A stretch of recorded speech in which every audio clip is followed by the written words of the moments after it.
Қазіргі таңда біз республикалық маңызы бар автомобиль жолдың бойында тұрмыз. Өздеріңіз білетіндей, Мақтаарал ауданы Атакент өткізу бекетіне баратын жолда екінші шақырымда бізде сонау 1965 жылдары салынған көпір. Сол көпірдің қазіргі таңда күрделі жөндеу жұмысының барысымен басында тұрмыз. Бұл енді осы мамыр айында жұмыстар қазір басталды, толық мердігер анықталды. Және техникалық авторлық қадағалау барлығы осы жерде жұмыс бастап жатырмыз.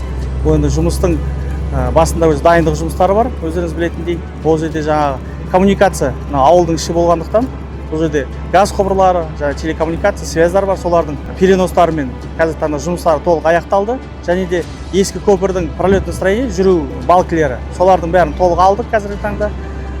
Жаңадан түсетін көпірдің основаниесі негізі дейміз ғой, свайна, бурно-набивной. Қазіргі таңда техника жұмыс жасап жатыр. Жұмыс барысы біз 24/7 тәулік бойы жұмысқа қазіргі таңда режимге көшіп жатырмыз. Өзіңіз білесіздер, мына жерде жолдың интенсивності көп болғандықтан осы көпірді тездетіп аяқтап халыққа тапсырысына беру мақсатында жұмыстарды атқарып жатырмыз. Мамыр айында басталып, осы күзге дейін береміз пайдалануға.